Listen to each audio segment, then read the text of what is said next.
In the dusty Wyoming Territory of 1867, widower Samuel Creek desperately needs someone to cook for him, so he pays $100 for a mysterious woman who keeps her head covered in burlap sackcloth and refuses to speak. But when lawmen arrive searching for a dangerous fugitive named Elizabeth Morningstar, Samuel realizes his silent cook has been hiding far more than just her face could. The woman who's been preparing his meals actually be a wanted killer. The gunshot echoed across the Wyoming Territory like thunder on a clear day, sending prairie dogs diving into their holes and making Samuel Creek's horse dance sideways on the dusty trail. September 1867 had been cruel to this land, turning the grass brown and the creeks low, but nothing prepared him for what he saw when he rode into Millfield that morning.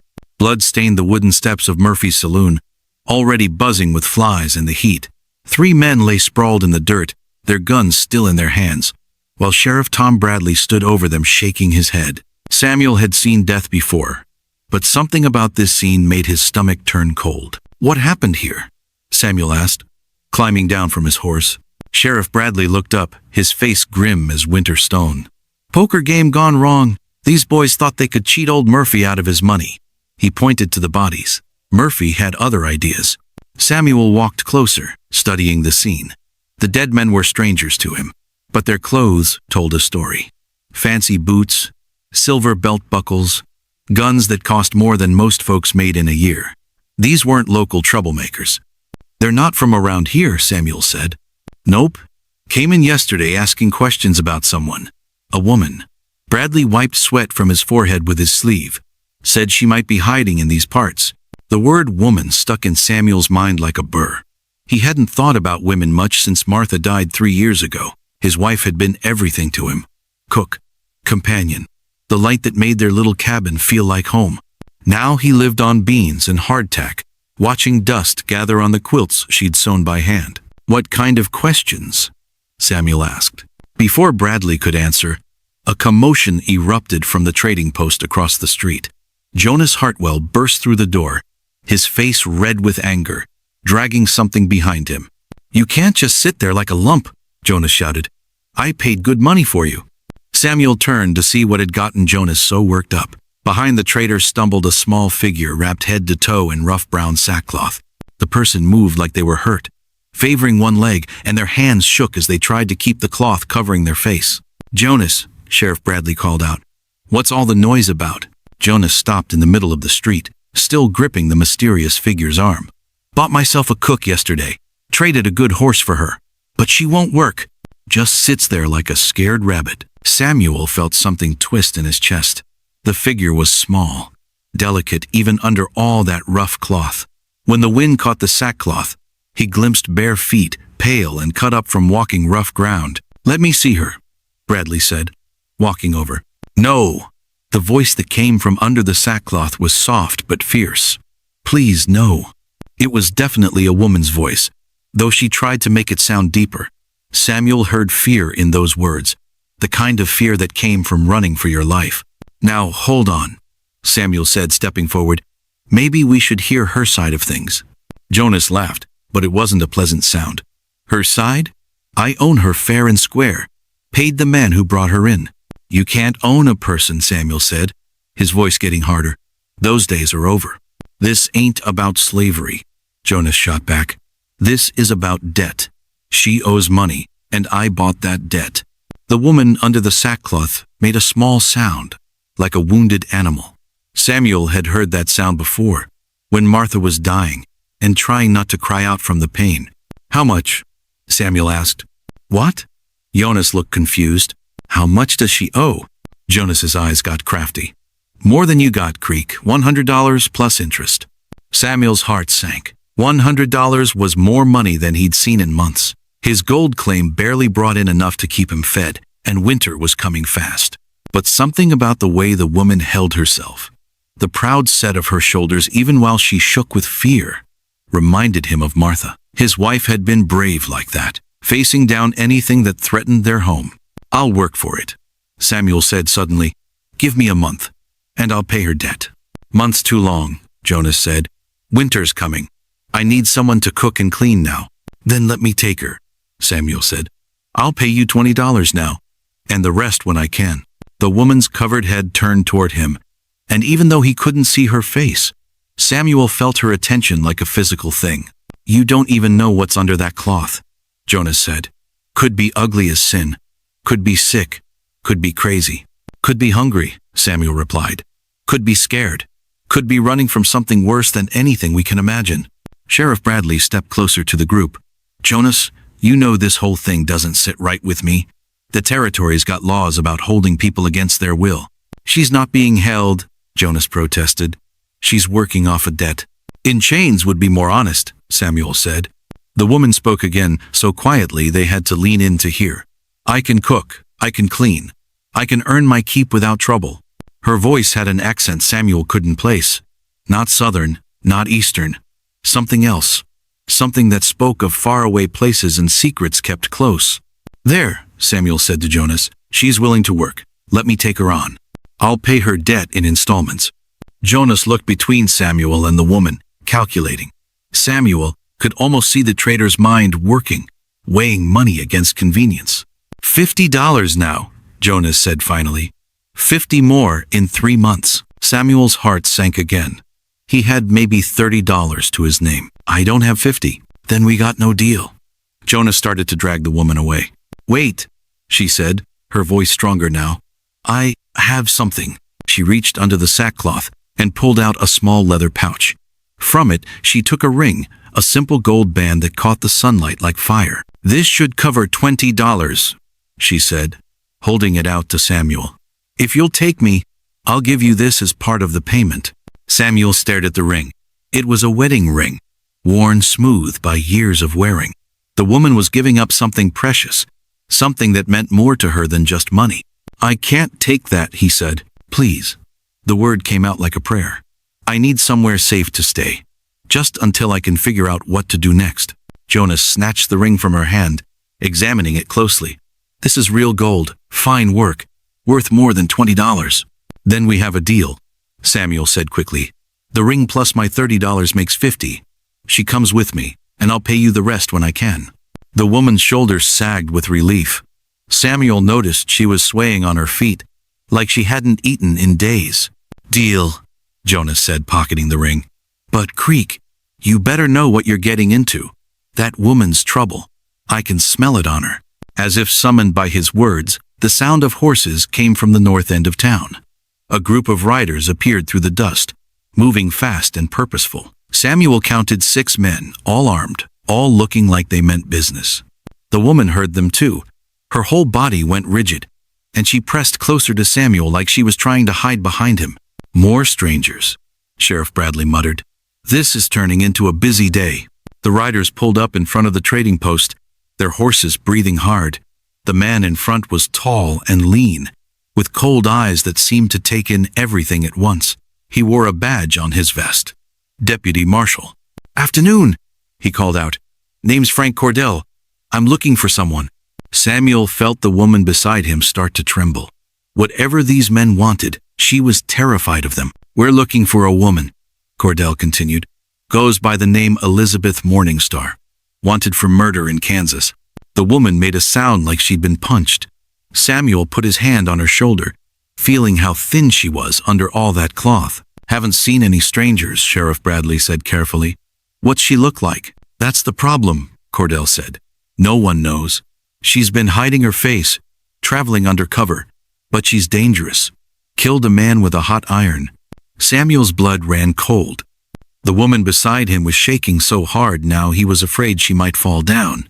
Well, Sheriff Bradley said, we'll keep an eye out. You boys planning to stay in town? Long enough to search every building, Cordell replied. This woman's not getting away from us.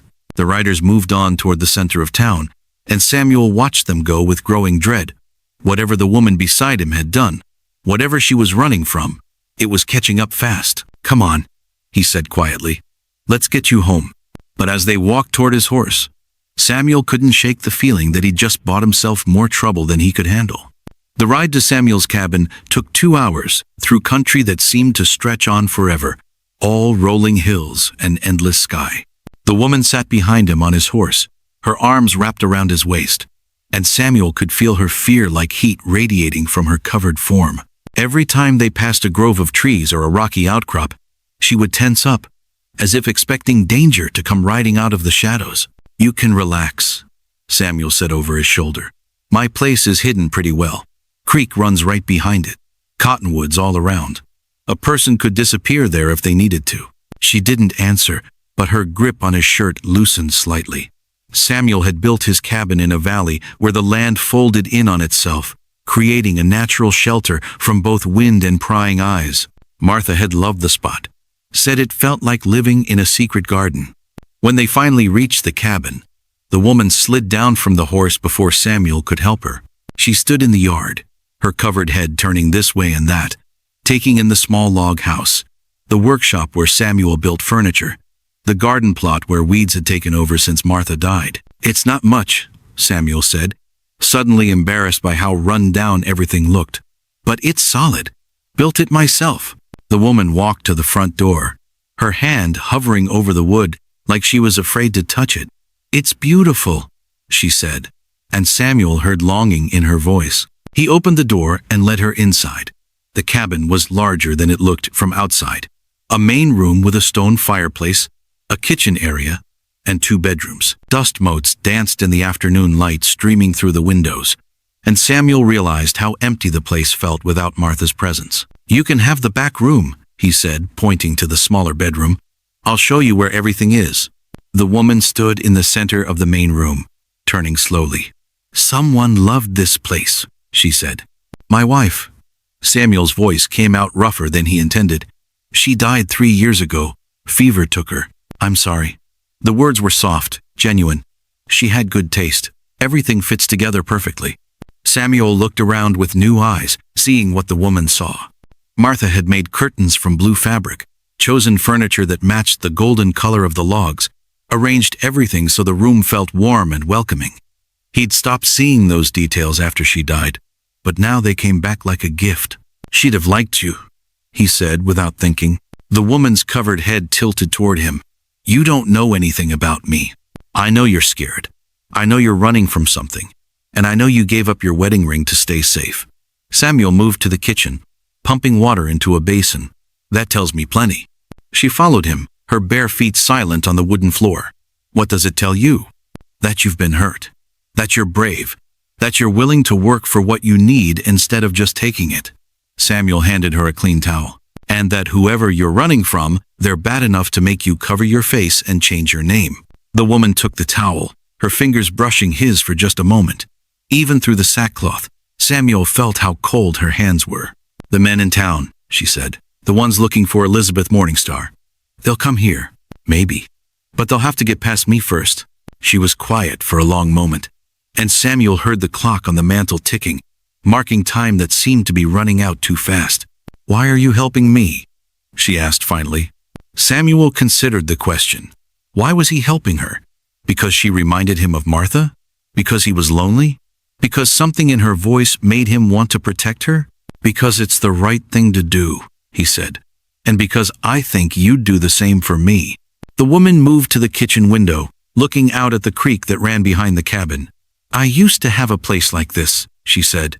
"A home, a husband, a life that made sense." "What happened?" Her shoulders sagged. "I learned that some men think a wife is just another piece of property, something to be controlled, punished, broken if necessary." Samuel felt anger rise in his chest. "He hit you, among other things." She turned back to face him. "I should tell you the truth. Those men are right. I did kill someone, my husband, and I'd do it again if I had to."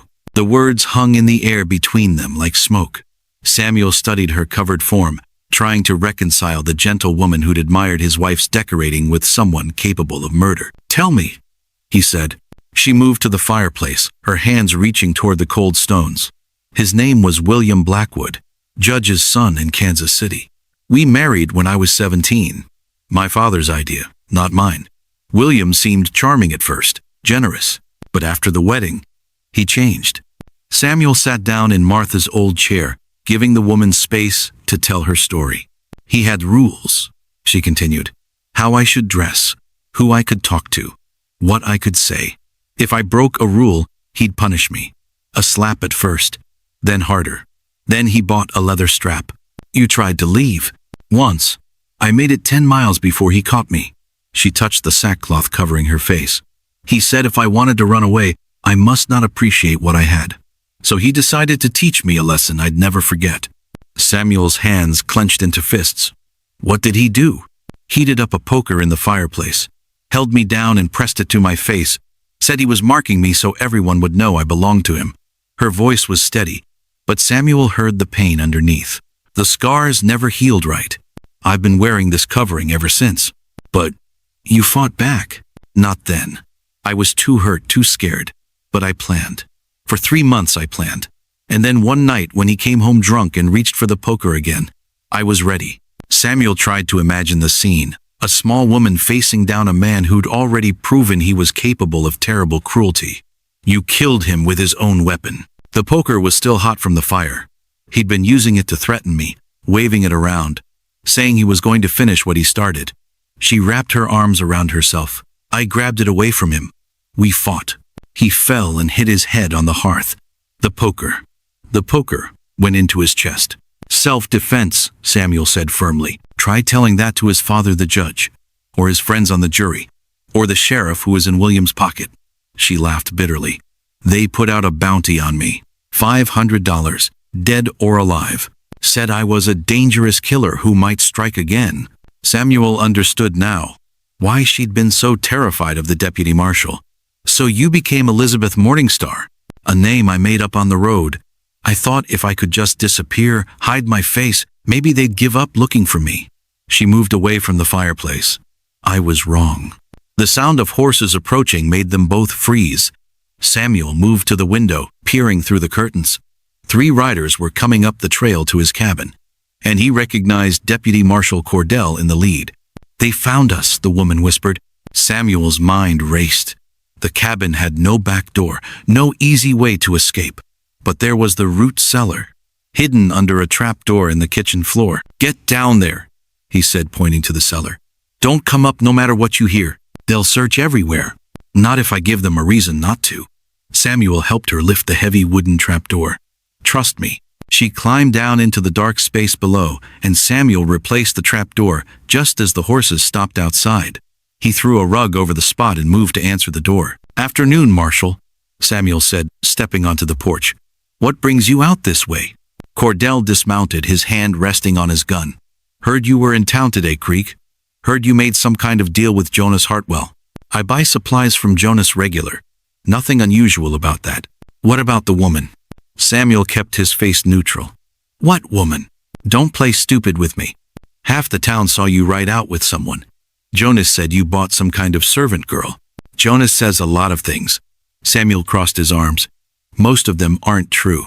One of the other men, a younger deputy with nervous eyes, spoke up. Maybe we should search the cabin. Maybe you should have a warrant, Samuel replied. Cordell stepped closer. I could get one. Or you could just cooperate and save us all some trouble. Samuel could hear his own heartbeat in his ears. Below his feet, hidden in the cellar, the woman was probably listening to every word. I've got nothing to hide, Samuel said. But I've got rights too. This is my land, my home. You want to search it. You bring proper paperwork. The woman we're looking for is dangerous, Cordell said. She's already killed once. You wouldn't want to be harboring a murderer, would you? I wouldn't know a murderer if I saw one, Samuel replied. What's this woman look like? That's the problem, nobody knows. She keeps her face covered, travels at night, avoids towns. But she's out there somewhere, and she's running out of places to hide. Samuel felt sweat beading on his forehead despite the cool air. Well, I hope you find her. But you won't find her here. Cordell studied Samuel's face for a long moment, then nodded to his men. We'll be back, Creek, with that warrant. And when we come back, we're going to search every inch of this place. They mounted their horses and rode away, leaving Samuel standing on his porch with his heart hammering against his ribs. He waited until they were completely out of sight before going back inside and lifting the trapdoor. The woman climbed out of the cellar, her sackcloth dusty and her hands shaking. They'll come back, she said. Yes, Samuel agreed. They will. I should leave. I shouldn't have come here. I've put you in danger. Samuel looked at her standing in his kitchen, small and scared and alone, and made a decision that would change both their lives forever. "No," he said, "you're staying, and we're going to figure out how to keep you safe." The woman's covered head turned toward him, and even though he couldn't see her face, Samuel felt her surprise. "Why?" she asked. "Because running is no way to live," Samuel said, "and because everyone deserves a chance to start over." Outside, the wind picked up, rattling the windows and sending leaves skittering across the porch. Winter was coming to the Wyoming Territory, and with it, the kind of cold that could kill a person if they didn't have somewhere warm to wait it out. Samuel looked at the woman in his kitchen and realized he'd found something he thought was lost forever, a reason to care about tomorrow. But first, they had to survive today. The smell of fresh bread filled Samuel's cabin like magic, pulling him from sleep before dawn even touched the horizon. He'd never woken to such a wonderful scent, not even when Martha was alive, and for a moment he forgot about deputy marshals and wanted women and all the trouble that had followed him home. Rolling out of bed, Samuel padded barefoot to the kitchen where he found her already working. The mysterious woman moved around his stove like she'd been born there, her sackcloth-covered form dancing between pots and pans with graceful purpose. Steam rose from a kettle, and golden loaves sat cooling on his wooden table. "You've been busy," Samuel said, his voice still rough with sleep. She turned toward him, and he caught a glimpse of slender wrists as she wiped flour from her hands. "I don't sleep much anymore. Figured I might as well make myself useful." The coffee she poured him was stronger than anything he'd tasted in years, rich and dark as the soil along the creek. When he bit into the warm bread, Samuel closed his eyes and made a sound that was almost like a prayer. "Where did you learn to cook like this?" he asked. "My grandmother taught me.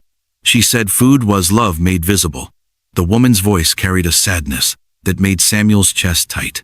"I haven't cooked for anyone in a long time." Before Samuel could respond, the sound of a horse approaching fast made them both freeze. He moved to the window, pushing the curtain aside just enough to see outside. A single rider was coming hard up the trail, bent low over his horse's neck like he was being chased by demons. "It's Doc Peterson," Samuel said, recognizing the old man's white hair. "Something's wrong." Samuel opened the door before the doctor could knock. Doc Peterson practically fell off his horse. His face flushed red and his breathing labored. "Samuel," he gasped. "Thank God you're here. I need help." "What's happened?" "The Miller family, all of them down with fever. Started 3 days ago with little Jenny. Now the whole house is sick." Doc Peterson wiped sweat from his forehead, despite the cool morning air. "I can't handle it alone. Need someone who knows about nursing, about cooking, healing, food." Samuel felt the woman behind him go still. "What kind of fever?" "The kind that kills children if we don't fight it right." Doc Peterson's eyes were desperate. "I've got medicine, but they need constant care. Someone to keep them drinking fluids, to make broths that'll give them strength." The woman stepped forward before Samuel could stop her. "I can help." Doc Peterson squinted at her sackcloth covering. "Who are you?" "Someone who knows about taking care of sick people," she said firmly. "Someone who understands what it means to fight for your life." Samuel wanted to protest, to remind her that going into town would put her in danger. But something in her voice told him this wasn't up for discussion. "The Millers live on the far side of town," Samuel said carefully. "Lot of people around. I'll be careful." She was already moving toward the door. "Doc, how many children?" "4, ages 6 to 14, plus the parents." Doc Peterson looked between Samuel and the woman. "It's dangerous work. This fever, it takes people fast. Then we better hurry." The ride to the Miller farm took them right through the center of Millfield, but the woman had wrapped herself in an old blanket of Martha's, making her look like just another traveler trying to keep warm. Samuel kept his eyes open for Deputy Marshal Cordell, but the streets were mostly empty in the early morning light. The Miller house sat on 20 acres of wheat fields, a sturdy 2-story building that usually buzzed with activity. Now it felt eerily quiet, like death was already circling overhead. Mrs. Miller met them at the door, her face gaunt and her eyes hollow with exhaustion. "Doc Peterson, thank heavens. They're getting worse." Inside, the house reeked of sickness and fear. Samuel had smelled it before, during the cholera outbreak of '64, and it made his stomach clench with bad memories. but the woman beside him seemed to grow stronger as they entered, like she was drawing energy from being needed. "Show me the children first," she said to Mrs. Miller. They climbed the stairs to a room where 4 small forms lay motionless in their beds. The youngest, little Jenny Miller, was burning with fever, her blonde hair plastered to her skull with sweat. The woman knelt beside the bed, placing her covered hand on the child's forehead. "How long since she's had water?" the woman asked. "She won't take any," Mrs. Miller said, wringing her hands. "None of them will. They're too weak." "We'll fix that." The woman's voice was calm, confident. "Samuel, I need you to go home and bring back my cooking supplies, the special herbs I keep in the blue tin." Samuel wanted to ask what herbs, but something in her tone told him to trust her. "Anything else?" "Honey, if you have it. Fresh eggs. And that iron pot from the workshop, the biggest one you've got."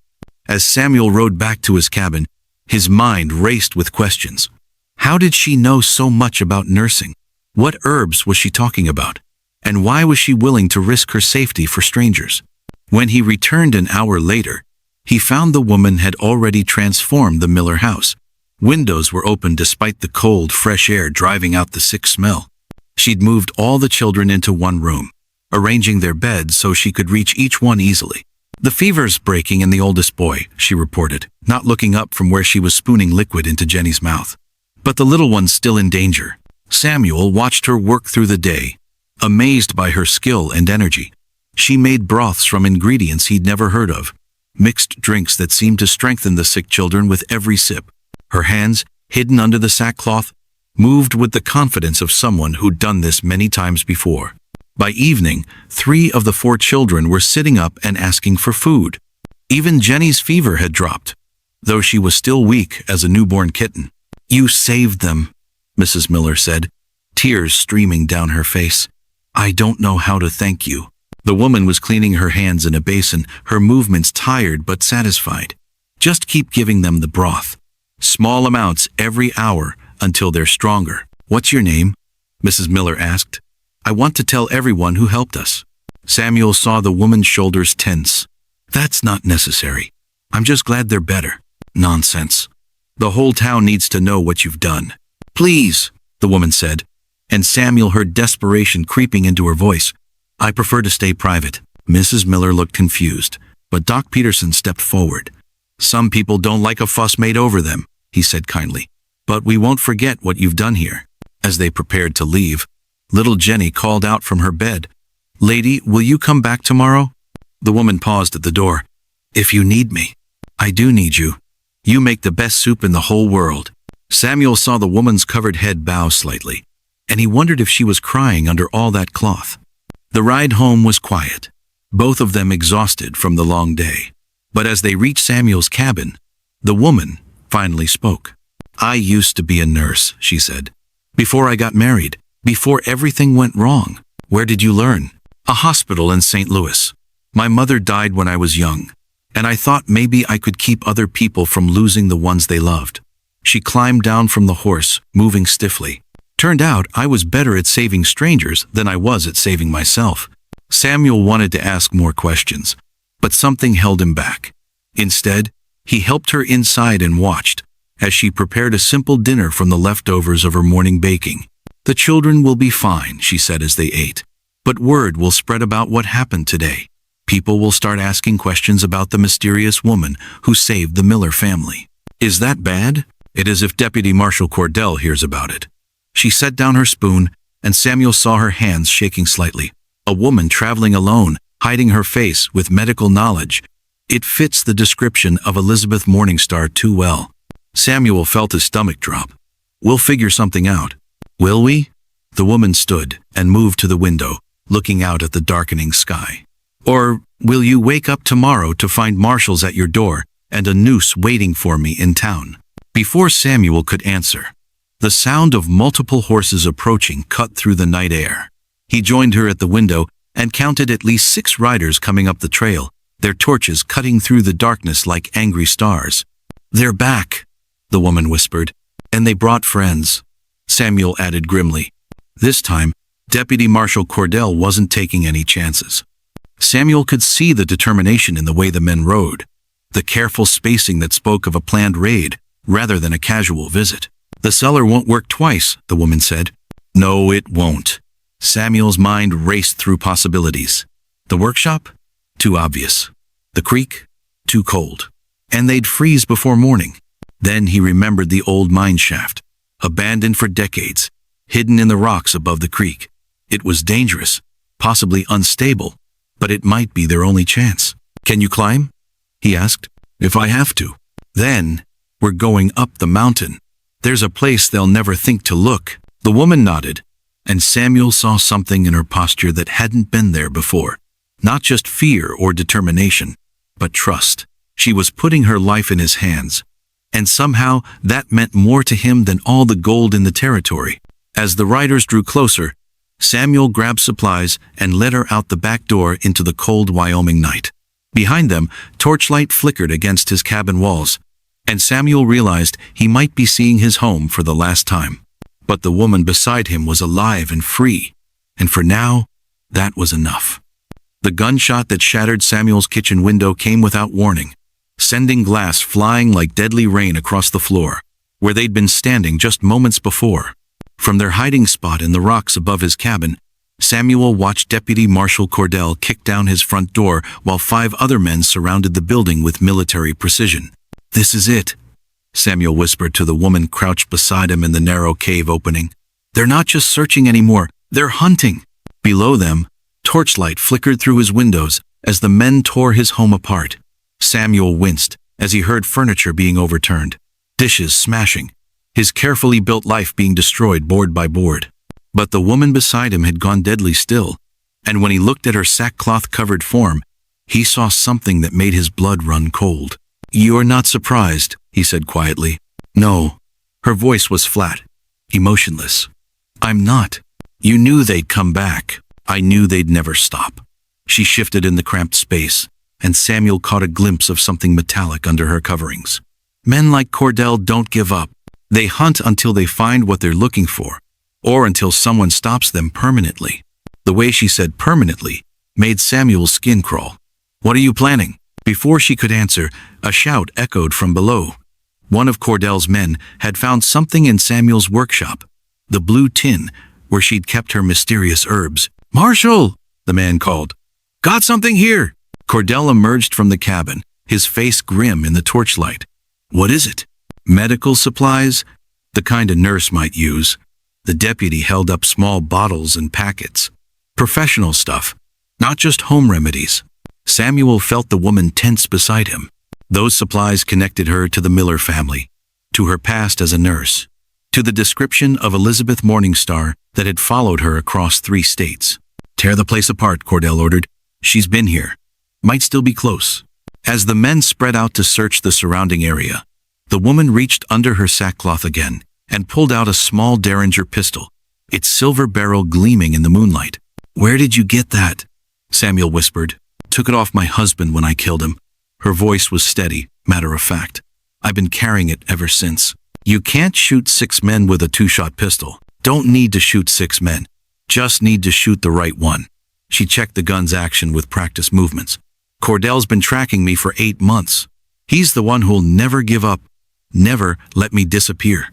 Samuel grabbed her wrist, feeling how thin it was under the cloth. "There has to be another way." "Is there?"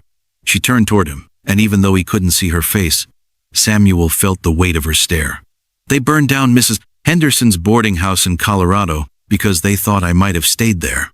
They arrested 3 innocent women in Nebraska, held them for weeks before admitting they had the wrong people. That's not your fault, isn't it?" The woman's voice cracked slightly. "How many more people have to suffer because I'm too afraid to face what I've done?" Below them, the search was getting closer. Samuel could hear boots on rocks, voices calling back and forth as the deputies worked their way up the hillside. In another few minutes, they'd reach the cave. "Listen to me," Samuel said urgently.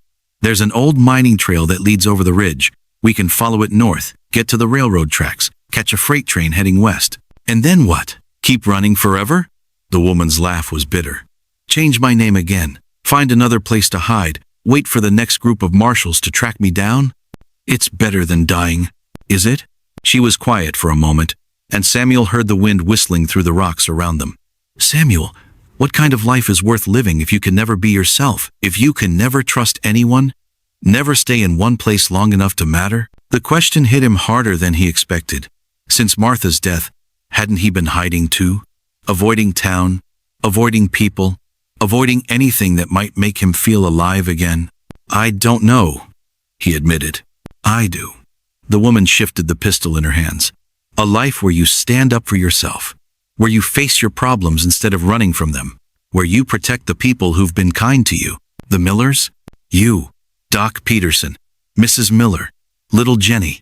Her voice grew stronger. People who looked at me and saw someone worth helping, even when they didn't know who I really was. A boot scraped on stone just below their hiding spot. One of the deputies was almost close enough to reach out and touch them. Time to go, Samuel whispered. But instead of moving toward the back of the cave, the woman stood up and stepped toward the opening. No, Samuel hissed, grabbing for her. It's over, Samuel. She pulled free of his grip. I'm tired of running, tired of hiding, tired of being afraid.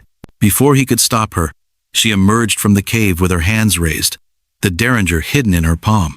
I'm here, she called down to the men below. I'm the one you're looking for. The effect was immediate. Shouts erupted from all directions as the deputies converged on their position.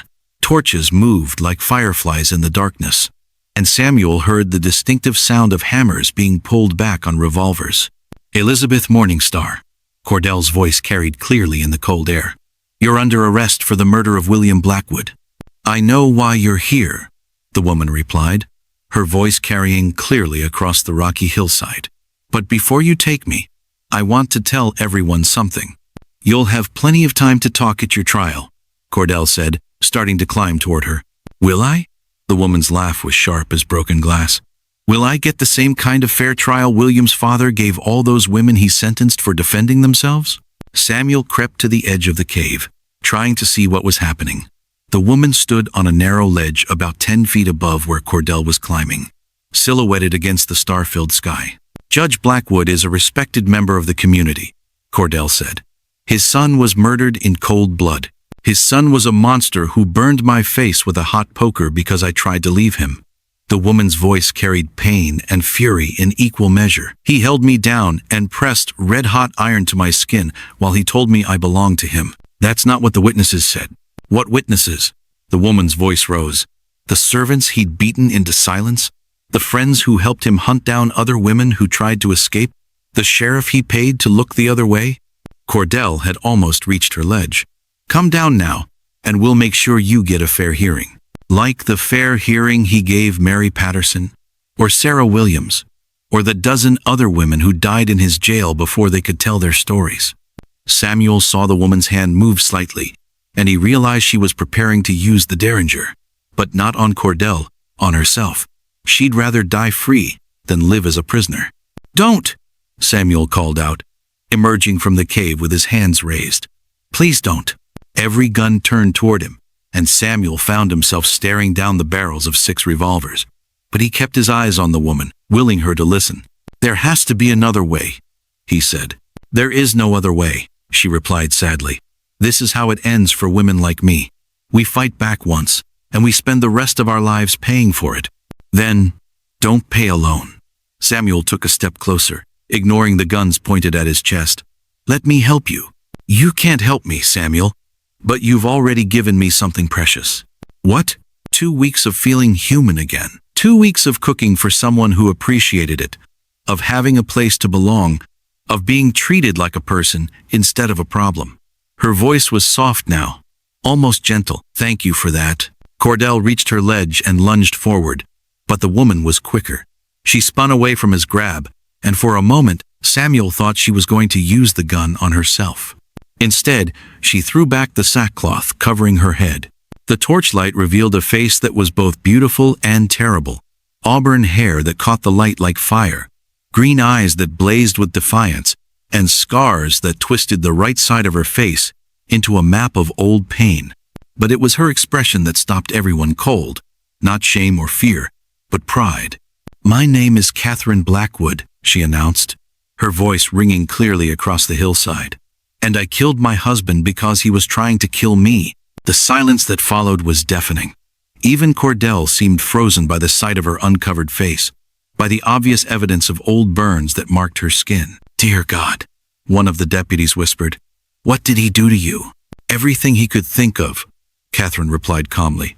"And when that wasn't enough, he decided to mark me permanently so I could never escape him." Samuel saw doubt creeping into the faces of the men around him. Whatever they'd expected Elizabeth Morningstar to look like, it wasn't this scarred woman whose courage blazed brighter than any torch. "The law is the law," Cordell said, but his voice lacked conviction. "Whose law?" Catherine asked. "The law that says a man can do anything he wants to his wife? The law that protects judges' sons no matter what crimes they commit? The law that hunts women across 3 states for the crime of defending themselves?" She raised the derringer, and Samuel's heart stopped. But instead of pointing it at herself or at Cordell, she aimed it at the sky and fired both shots into the air. "I'm not running anymore," she said, tossing the empty gun at Cordell's feet. "But I'm not surrendering either. If you want me, you'll have to explain to the whole territory why you're arresting a woman for fighting back against a man who tortured her." The sound of approaching horses interrupted the standoff. A new group of riders was coming up the trail, and Samuel recognized Doc Peterson's voice calling out in the darkness. "Marshal Cordell, hold your fire." Within minutes, half the town seemed to have arrived. Doc Peterson, Sheriff Bradley, even Mrs. Miller with her husband and children. Word had spread about the confrontation, and people had come to see what was happening. "What's this about, Doc?" Cordell demanded. "It's about the truth," Doc Peterson said, dismounting from his horse. "Mrs. Miller has something to tell you about this woman." Little Jenny Miller stepped forward, still weak from her recent illness but determined to speak. "That lady saved my life," she said in her clear child's voice. "She saved all of us. She's not a bad person. She's a murderer," Cordell protested. "Then so am I," said a new voice from the crowd. Samuel turned to see Mrs. Henderson, the boarding house owner from town, pushing through the group of people. "So am I," said another woman. "And me," added a third. One by one, women began stepping forward, their faces grim but determined. Samuel realized what was happening. They were confessing to crimes they hadn't committed, standing with Catherine against the law that had failed to protect any of them. "This is ridiculous," Cordell sputtered. "You can't all be murderers." "Why not?" Mrs. Henderson asked. "We've all thought about it. We've all had men hurt us, threaten us, treat us like property. The only difference is this woman had the courage to fight back." Catherine stood on her ledge, tears streaming down her scarred face as she watched an entire community rally to her defense. For the first time since Samuel had met her, she looked like she might believe she deserved to be saved.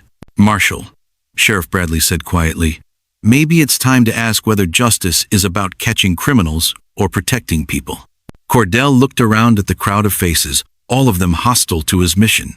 He'd come to arrest one woman and found himself facing an entire town. "This isn't over," he warned. "Yes," Catherine said from her perch above them all. "It is." And somehow, standing there in the torchlight with her scarred face uncovered and her voice strong with newfound courage, Samuel believed she was right.